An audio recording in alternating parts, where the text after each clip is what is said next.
মামা ভাগিনার পিঠা ও খেজুরের রস খাওয়ার উৎসব। শীতের সকাল, গ্রামীণ পরিবেশ, চারপাশে শিশুরা খুশিতে খেলছে। মামা ভাগিনা একটি মাঠে পিঠা ও খেজুরের রস খাওয়ার আয়োজন করছে।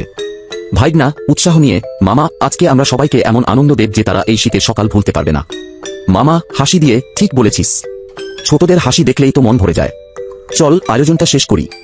মাঠের একপাশে পিঠার স্টল, দোকানদার গরম ভাপা পিঠা বানাচ্ছে, আরেক পাশে হাঁড়ি থেকে খেজুরের রস ঢালছে।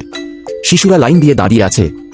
এক শিশু উৎসাহ নিয়ে, মামা ভাগিনা পিঠা তো দারুণ দেখাচ্ছে, গরম পিঠা আর রস খাওয়ার জন্য আমি আর অপেক্ষা করতে পারছি না।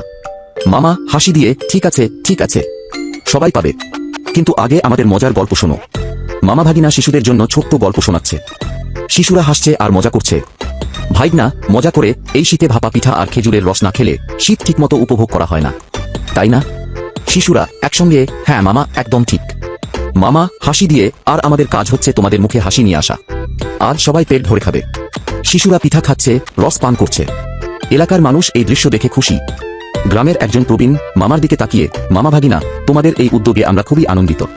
তোমরা শুধু গল্প বলো না, মানুষকে আনন্দ দাও।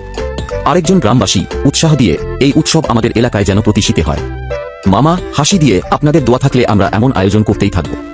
শেষ দৃশ্য, মামা ভাগিনা শিশুদের সঙ্গে বসে পিঠা খাচ্ছে, চারপাশে হাসির পরিবেশ। ভাইগনা শিশুদের দিকে, তোমাদের মুখে হাসি দেখে আমাদের শীতের আনন্দ দ্বিগুণ হয়ে গেছে। মামা গ্রামের সবার দিকে, জীবনে আনন্দ ছড়ানোই আসল কাজ। সবাই মিলে শীতের মজা উপভোগ করুন। শীতের সকালে পিঠা আর খেজুরের রস খাওয়া শুধু খাবার নয়, এটি আমাদের ঐতিহ্য এবং আনন্দের প্রতীক। ও বন্ধুরা, চ্যানেলটি সাবস্ক্রাইব করে রাখো না, আরও মামা ভাগিনার মজার ভিডিও আসতেছে।